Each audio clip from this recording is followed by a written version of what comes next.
Priscilla. And I'm Sonia Mitomo, and And we we are are AfroSistas. AfroSistas. Our show will elevate Black voices, experiences, and cultures. Welcome to our podcast, Speak Up with AfroSistas.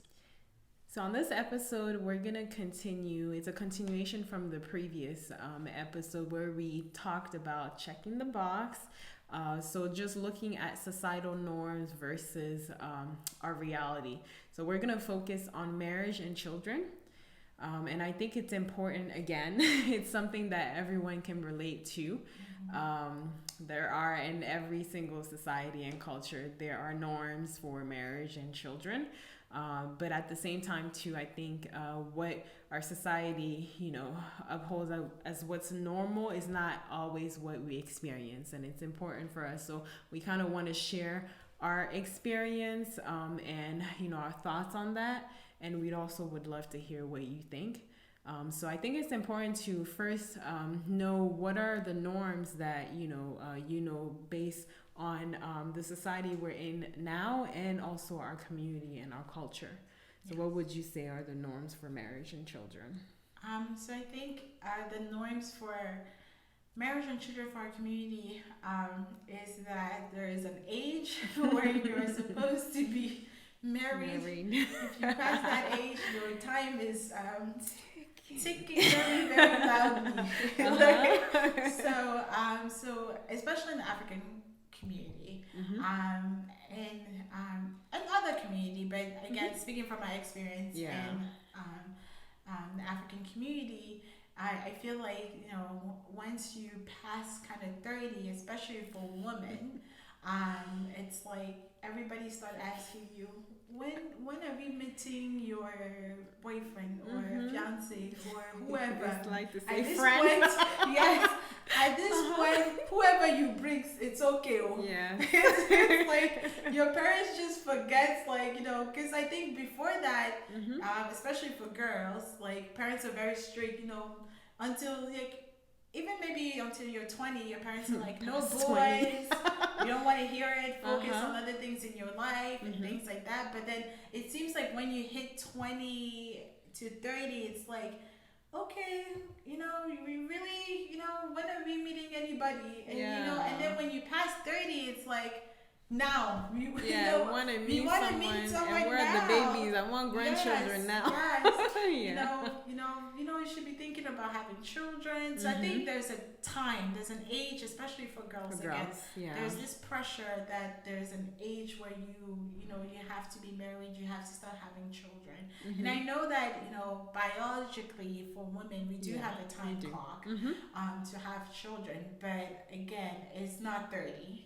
Yeah, it's not. Time clock is not 30, but most society will make you feel like it is. And like after 30, your life is over if you haven't hit the marriage and educate children milestone. Yeah. What about you? I 100% agree with you. I think there's a time, an age where, the next thing to look forward to or that parents and society wants is, did you find someone that you're going to marry? And when are you going to start having children?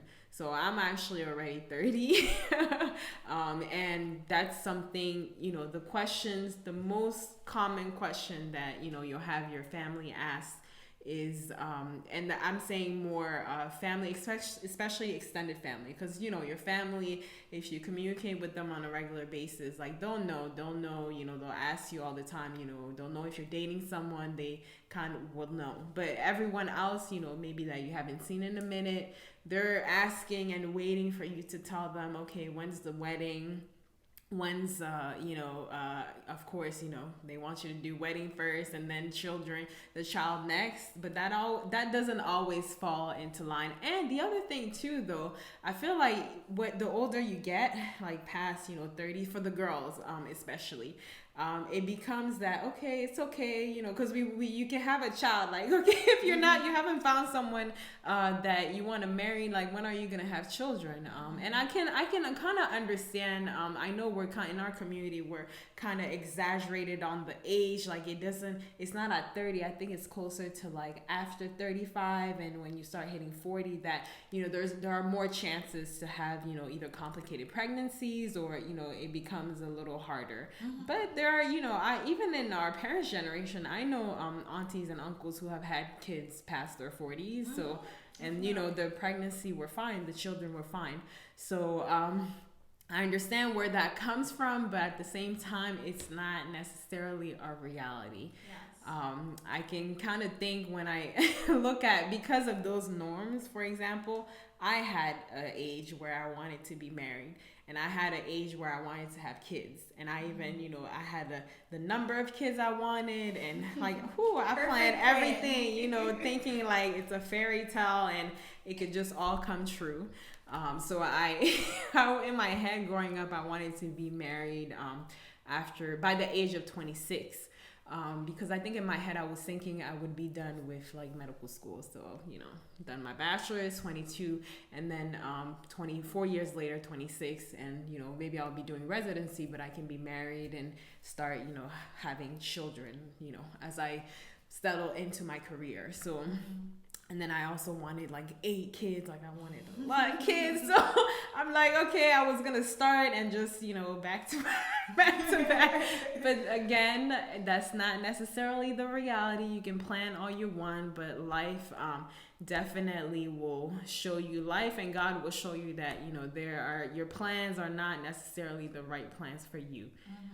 So how do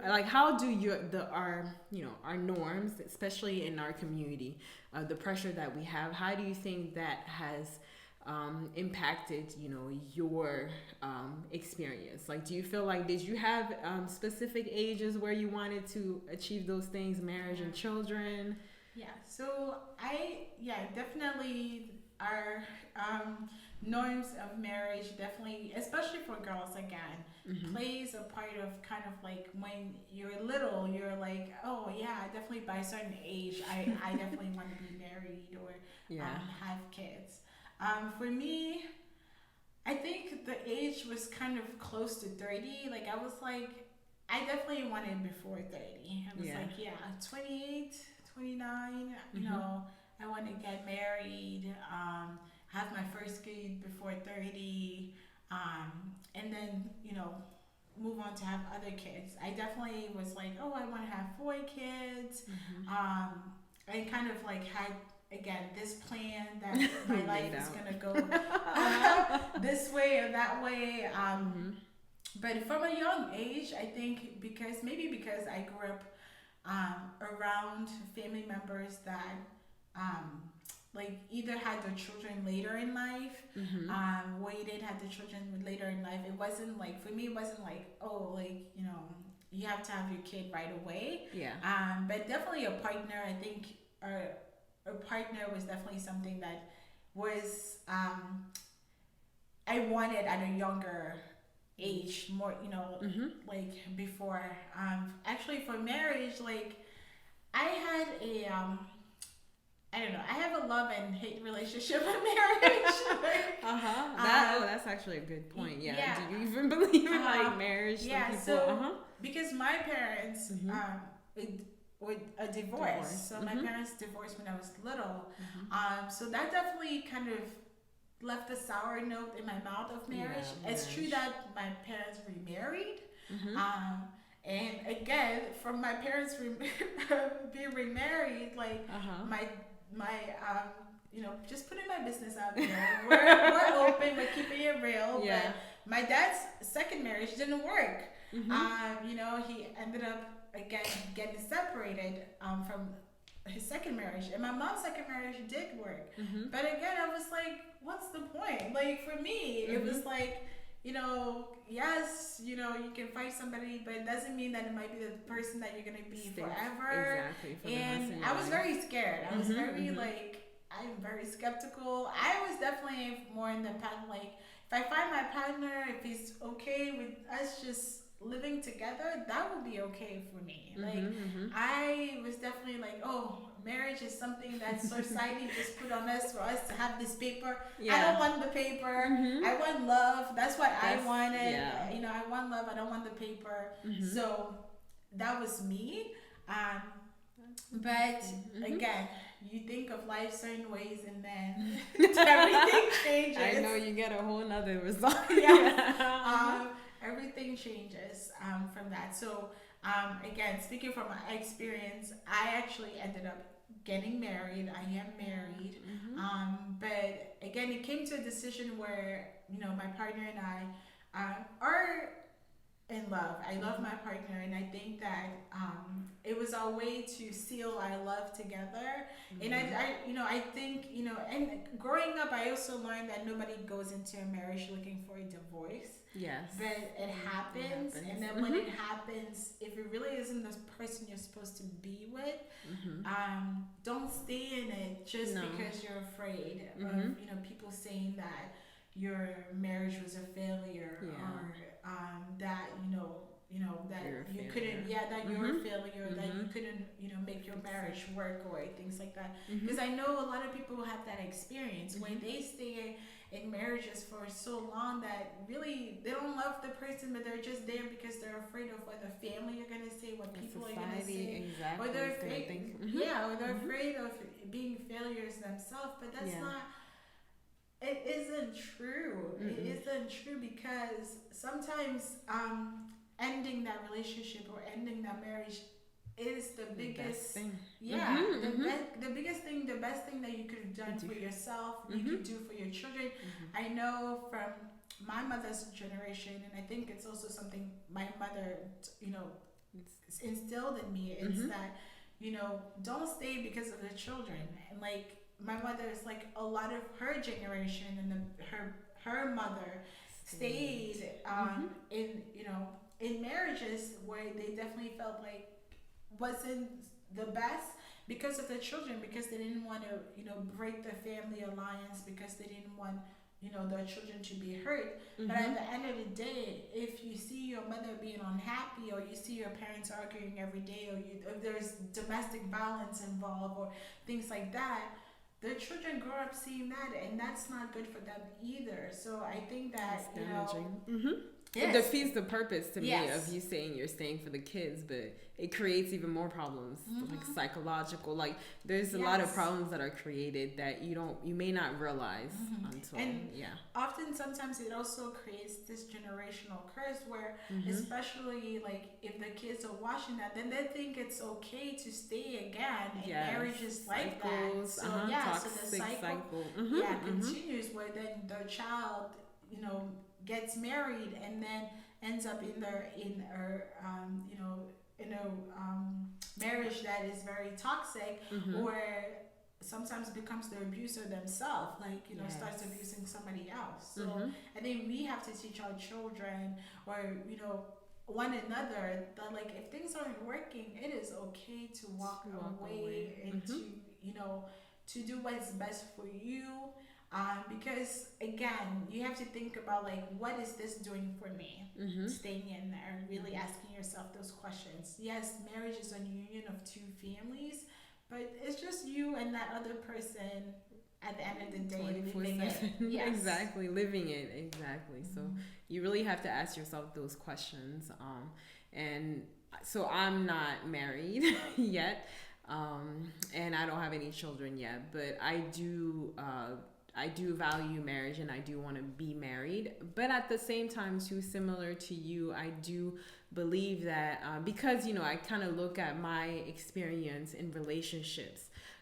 You know, you go into a relationship, you know, it could be a relationship that lasts years, and you really think that this is it. Like, I usually, me personally, I'm a lover. Like, I fall deep. Like, like I see you as we start the relationship. I can imagine already marrying you and all these different things, which is not good necessarily, because sometimes what happens is that you ignore certain red flags.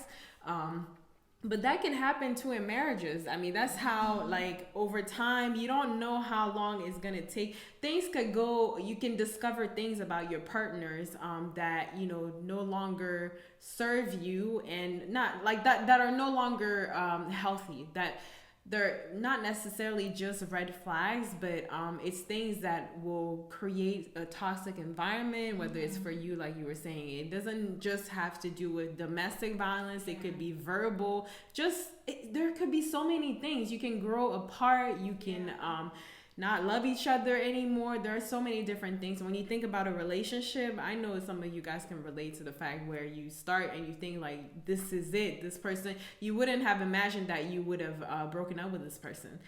Unfortunately, the same thing can happen in a marriage. You can go into a marriage, even if you've been with someone for years, and then you go into, I know people who have been with someone for 10 years. They get married, a year later they're divorced. How do you explain that? To me, there's no 100% guarantee, and you need to make peace with that and be okay with that. Yes. So, of course, everyone, you go into marriage thinking that this is going to be your forever, the love of your life, but it doesn't always turn out that way. And, unfortunately, if it does, you have to, and I think it's also a reason why actually divorce rate is increasing a lot in our generations, because our current generation, because I feel like our parents they stayed for a lot of different things that I think our generation, our women, our men, we don't. So there are certain things that now we don't tolerate. We're more big on our self-care, our peace. Like there are just certain things that, okay, even like things like staying for the kids. I know there are people who are still doing that, but I feel like people are more aware and realize that yes, you can leave. It's not the end of the world. Maybe this person wasn't the love of your life, your soulmate. There's someone else out there for you.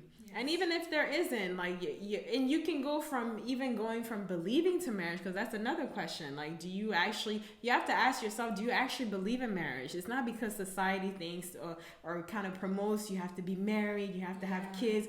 Those are questions you need to ask yourself. And it's okay if you're not. It's okay if you don't believe in marriage. And it doesn't make you less of a person. Exactly. And you should listen to that. You should follow that. Don't force yourself to be in a marriage when you prefer. I feel like today there are different types of there's different types of relationships, and we should learn to accept that and be okay with that. It's not your life. Why if I decide not to be married, how is that affecting your life? I'm happy.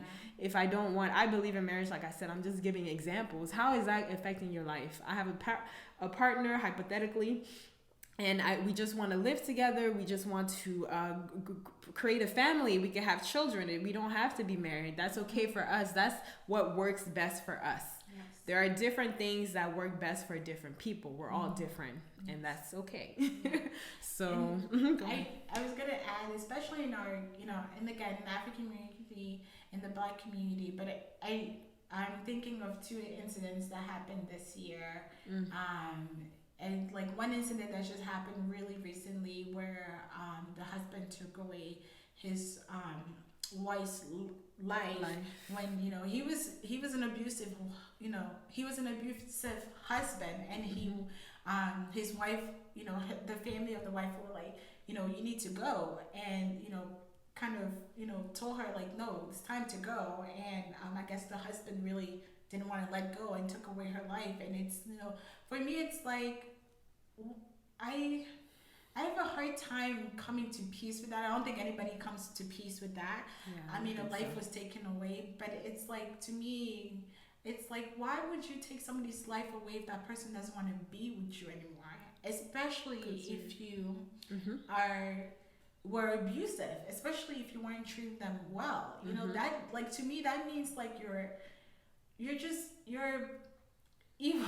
I don't have any other word. I just personally feel like you didn't even believe in the love in the first place. You just wanted to control this person, and when the person was like, I'm done, you're like, well, I don't have control anymore, so I'm gonna do the last thing that I have control of, which is to end your life. And it's sad, and like that to me just like really broke my heart. And I think, again, this idea of, controlling Sonia, you can also pitch in and Yeah. add, but this idea of control for, especially with men, Yes, especially in our community. In our community, of where the man needs to control the woman, especially in marriage, I think again it stems from, again, I'm just speaking from my experience and also a little bit of my knowledge in mental health field. It stems from, again, this thing that you learn from others. So I think the men in our community are told that, they're patriarch. They're the patriarch society. That's what we are. The patriarch, they're the one that makes the decisions. Yes. Whatever they say, the woman has to do. Submit. Yes. She's submissive to everything the man. And it's like, I want to respect my husband. I respect my husband. But there's just certain things. You're not gonna beat me, and I'm gonna respect that. No, my dead you're not gonna cheat on me or treat me any kind of way, and I should respect that. No, we need to also, like, when you say you want me to be submissive to what? Like, what? If you're not respecting me, if you're not respecting my being, what should I be submissive to? So I think, like, this idea that men are, in control of women needs to stop. Like, the second thing that happened in our community was earlier, where a woman was married to her husband, things weren't working, she decided to file for the divorce, God granted the divorce, decided to, go in another relationship with somebody, and because of the, rules and regulation for, like, what do you call it? For child support. Yeah, child support. The husband was paying his dues for that, maybe more than what the wife was doing, and felt that, again, this is kind of like hearsay. I don't know the full story, we but don't know the full background. Felt that he was on a lot of pressure, and felt that he was seeing his wife living the life from his work, so decided to end his life and his wife's life. And to me, again, it's like, for what? If you felt pressure, seek help. Like, anybody that are in this situation, the first problem. It's like, if you're feeling pressure, like, again, this goes back, we've talked about this in our mental health episode, but marriage is a lot of work. Like, nobody can tell you until you're in it. Marriage is a lot of work, and yes, you should respect one another. Not one person respect the other person, and the other person is submissive. No, you should respect one another. You should have an open communication. There's so many things that goes into it, but I feel like, especially to our brothers out here, I am speaking to you guys. Please, if you feel like you are in a relationship where you need to be in control all the times, or you feel like you're supporting the person and the person isn't doing, their part or whatever, seek help. Like, go and speak to a mental health professional about whatever you're feeling. Don't feel that because maybe you saw your parents doing certain things, or the society tells you you're the boss, you need to let that woman know who is the boss. Don't fall into that trap, because at the end, you're hurting yourself. You're hurting that person, but you're also hurting yourself. Because when that incident happened, all I could think was, these children, they're left alone with this dramatic, like, how their parent, like, their dad killed their mom and then killed them, like, or it's crazy. And I think if you're someone who's very controlling, that's not, let's just be honest, like, that's not normal. I really think people like that need help. And unfortunately, in our community, and the fact that we are so patriarchal, and that's what we push on our men, they think that that's normal, but it's not. Like, it's not okay. It's not normal. And these are examples where it goes to the extreme. Yes. And trust me, you can catch those things. There are certain things that you can catch, and ladies, women, like, that's something, me personally, like, I've been with a person who was controlling, and we have to do better at also recognizing the red flags. we have to do better, because when you start seeing someone being controlling in that way, trust me, don't think you're gonna go and marry that person. Most of the time it's gonna get worse. If someone, I always say, and I hope that, you know, young ladies out here, women like us will hear me. When you see, I don't really know if you can get help, if you can get help when you're in an abusive, like when that control goes from verbal to, even verbal is very dangerous actually, but when it goes to that, you know, physical, I feel like it becomes a cycle. So like I was saying, it's very dangerous when you see those red flags. Ladies, please, we have to do better. You know, it includes me. Like I said, I'm not married yet, but when you're, even in marriages, we're talking about it within marriages, you can still see red flags. And I would say, you know, pay attention. It's very easy to see, and, you know, especially when it becomes violence, like physical violence. But from experience, actually, a very dangerous form of abuse is actually verbal and emotional abuse. Like, that's something that I feel like a lot of people neglect and let, you know, kind of, you know, don't leave the person, and don't even know how to get out of that. But that is also very dangerous. And controlling men do that a lot. I think there's a lot of narcissists out here who are out here controlling, manipulating you, breaking you down verbally. Like, you have to pay attention to how your man is talking to you. It's not okay for him to talk to you a certain way, to you know, just make you feel bad about yourself all the time. That's not okay. So ladies, please pay attention, and do try to, you know, if it's something that the man doesn't want to change, because at the end of the day, you can't change anybody. Yeah. So if it's something that he is not showing effort in changing about, I know you probably love him, but you have to love yourself first, and get out. So, yeah. And I know, you know, it might be easier for women that live here in the United States, because there are certain structures that can help you. There are certain resources that can help you to get out, to seek the help. And I know it might be harder for our sisters that are back home in Cameroon or in other countries that might not have as many resources as here. But what I would say is that don't be afraid. Don't let that deter you from getting out, and don't let that deter you from seeking help, because there is help out there. Whether it's, you know, it could be somebody that you really trust that can help you in some way or form. It could be even like if you're religious, a religious leader. Don't be afraid. I think for us, you know, if you go back to our episode where we talk, you know, about the mental health in African community, we talk a little bit about this, how there's just a lot of stigma in, like, you know, airing your business, you know. Yeah.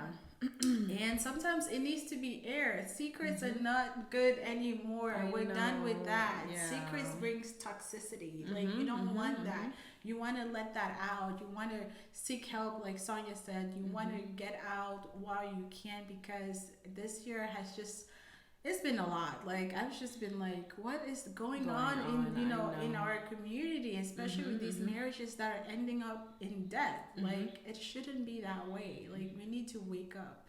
And I just want to add, before we move on to children, I do want to add, we're talking, I know we're talking a lot more about women, but be assured this happens to men too, including African men. So it's not, you know, please, men too. And, you know, if you're in a relationship like that, a woman can be abusive to you too, verbally, emotionally. It's not just physical, like I said.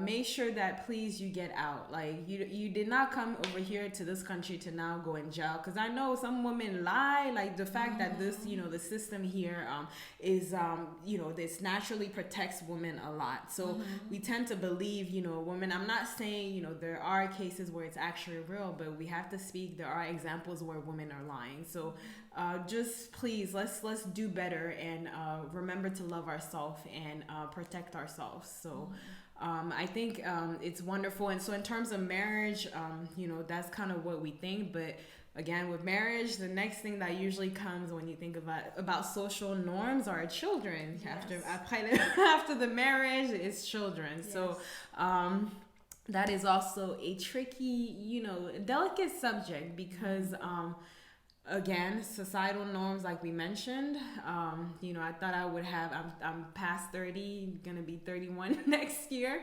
By this age, I thought I would have one, two, who knows, maybe 3 kids by now if I was married at 26. But obviously, I'm not married and I don't have any children yet.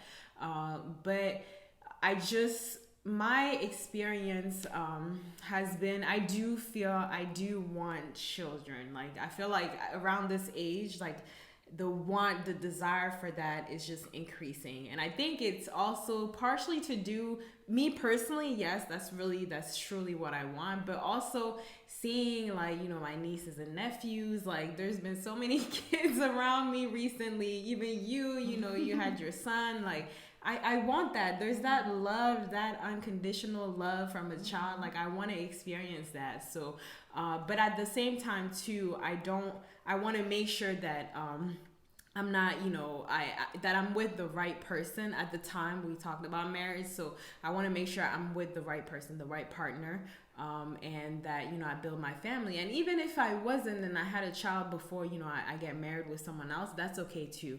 I think, again, you have to be patient with yourself. Don't don't rush just because, oh my gosh, I want to have a kid, just go and just have a kid with anybody. No.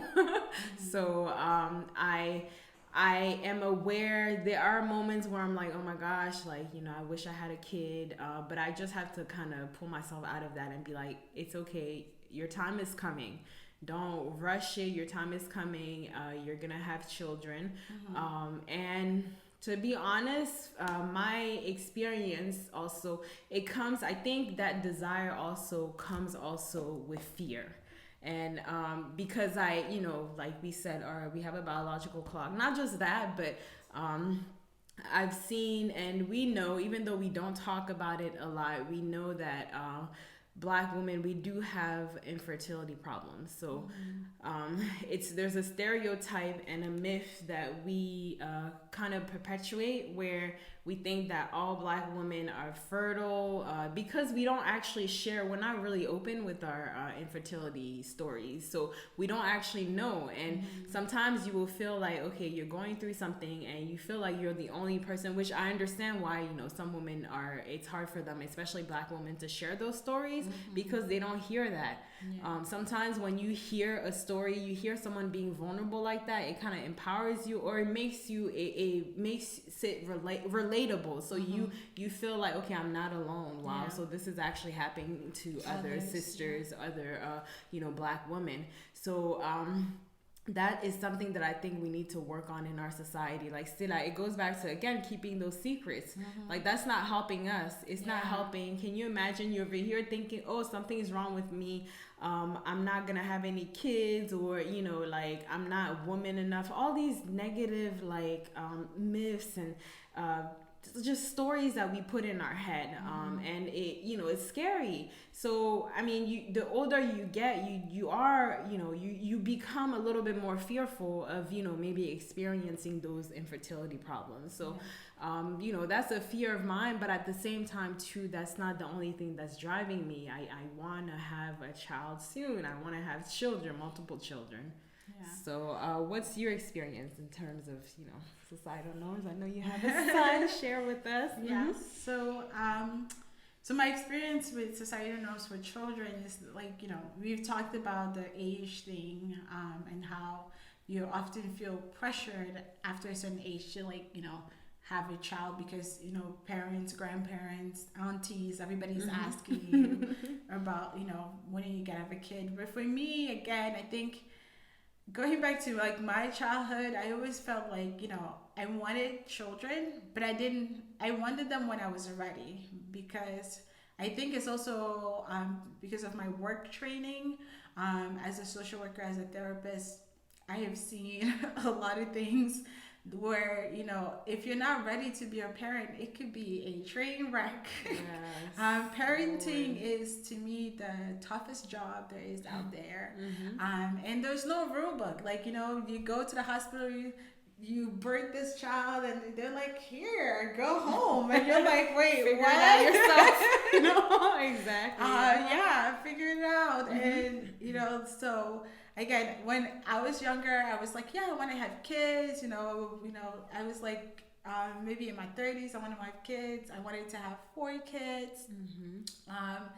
And then I had my son, and I was like, you might be an only child, or you might have one sibling. Oh God. And again, I think everybody has their own experience. Again, I think everybody has their own kind of like experience into being a parent, experience into having children. But I think at the core of it, for me especially, was I want to be able to take care of my child. So for me, before even like the prospect of having a child, for it was like the financial aspect of it. And again, I think it was something that was kind of instilled by my parents, of like, take care of yourself, and if you want to have children, make sure you can take care of them too.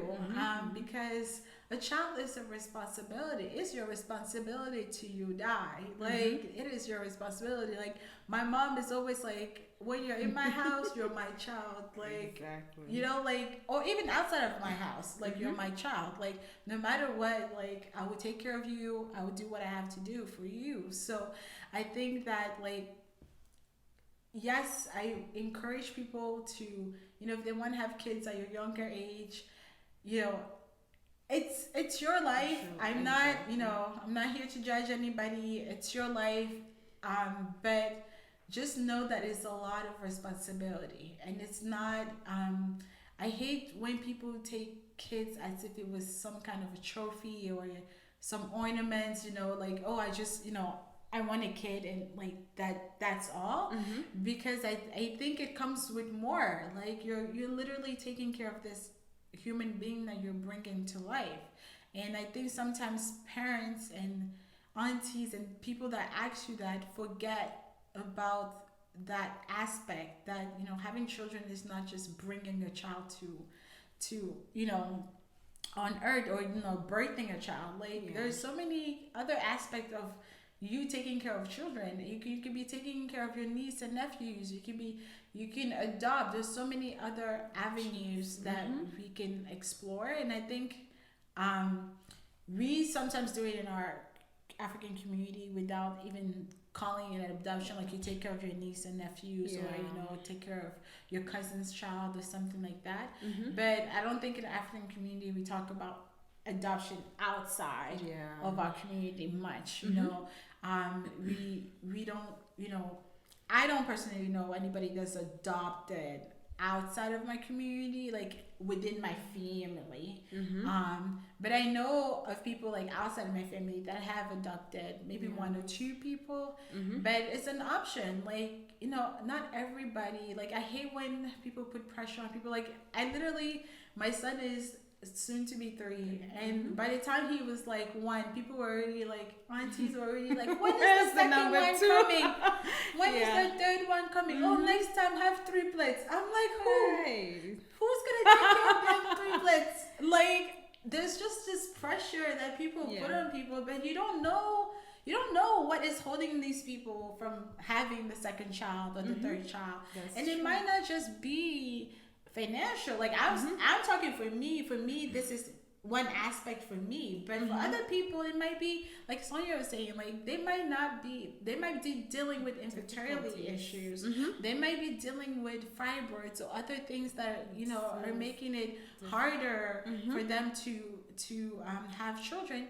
Or there's some people that don't even want kids. Like, and that is okay. Like, that is okay if you don't want children. There's nothing here that says that, you're a woman and you have to have a child. Yes. I hated when people say that, having a child is what makes you a woman. Like, that just is nonsense.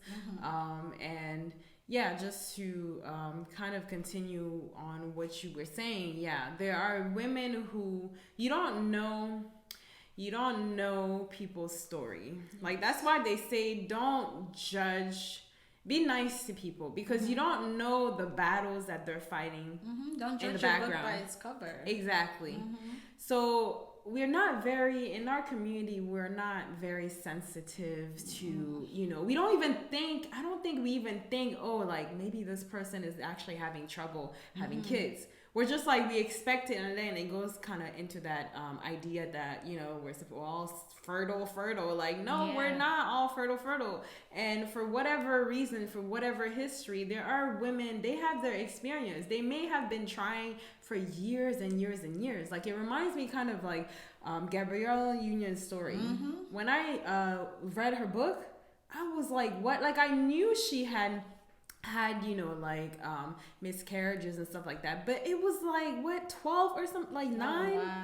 It was a lot. Like, you would not have imagined that. You're just thinking, oh, why does this person not have kids? How old is she? Like, why is she has no kids? Like, you don't know. Even like Oprah, there's so many people, and I'm just giving examples of celebrities, but these are our examples. It happens in every and on regular people, regular women have these problems. Regular Black women have these problems, and I just hope that we will have the courage to talk about those experiences more. One of the things that I really love about, how big YouTube bloomed is that ability to share your story, and social media, like all these different platforms, share your story, and the courage that these women have to share their story, so that we know, yes, this happened to me too. Yes. I was able to find, and also it also opens your mind. You think, because we don't share it, we don't even share solutions or resources. Exactly. And it's actually, there are facts that actually show that Black women, actually, we do have fertility problems, but white women seek out help more than we do. So they help to get pregnant. And there could be a lot of different reasons why, like even financial resource, like she said, maybe it's because there's a lack of resources. But it could also be because we don't know, and we don't feel even that it's like, for example, an example that I can think of is surrogacy. Like, I've never seen an African person do surrogacy. Like, I feel like it's either, okay, I tried, and it gets to the age where I'm menopause, I can't have kids anymore, and it's like, wow, I tried. Maybe I adopt or something like that. But there are options, and we need to start normalizing that. Yes. In the African community, in the Black community, and it's okay. I know it's hard, and it starts with us breaking those that stigma. I think those stigmas related to our either we're scared to share that we first of all have infertility problems, but we're also scared to even share how we the solutions, the resources, because I feel like even if there was, okay, I either adopted this child, or even if it was surrogacy, not everyone's like open about it. Yes. So it's just like, okay, my child, you're not gonna know, but not my child, kind of looks as Black like me or something. Like there's that secrecy that is not conducive. It's not helpful or conducive to our general population. Yes. So for me, my final thought is to say that societal norms are societal norms, but you should live your life for you. You shouldn't let what others think of you, or what society is telling you through social media, or just things going on kind of dictate the way that you live your life. Because at the end of the day, you're the one experiencing it. Like, you're the one having to deal with what is going on, whether it's in your marriage, what is going on with your body. Like, you have to decide for yourself. Again, what Sonia was talking about, like self-care. Like, you have to decide for yourself, is this good for me? Is me going into this relationship maybe having questions, like maybe I'm having doubts, but I'm just gonna follow through because I'm feeling pressured by family, or I'm feeling pressured by society to get married, or I'm having difficulty, conceiving, or things like that, or my husband wants 7 kids, but I only want, it could be anything. But just think about what's beneficial for you, what's beneficial for your family, and seek the help. Like, if you can't have these conversations by yourself, or you can't, come up with resources, again, seek the help. It's out there. Like Sonia said, there are so many now with technology. There are multiple resources that can be found by people sharing the stories, but also just even by looking, Researching. yeah, researching, looking. And I think this is why this platform was so important to us, because we wanted to share our stories so that other people can relate, but also like have this community where we can share each other's stories. So we really, really, really want you guys to please share your stories. Come to our social media platform, our Instagram page at We Are AfroSistas, our YouTube, and tell us your stories so that other Black women, other Black sister, other AfroSistas might find solution and also feel like they're not alone out there, because you're not. Yes, and definitely feel comfortable. Your vulnerability is your freedom. I love that saying. It's not just a saying, I think it's completely true. And I just want to tell you, for those who have already, taken that step, you're very courageous. And that to me is a strength. It's beautiful. And I encourage more of us to be courageous, share your vulnerabilities like we are. And let's talk, and I hope these conversations go beyond our platform, that you have it with others, and that it just helps you find the resources that you need, the help that you need. So thank you so much, and we will see you on the next episode of Speak Up with AfroSistas. Bye. Don't forget to subscribe, like, and hit the notification bell, and also comment and share.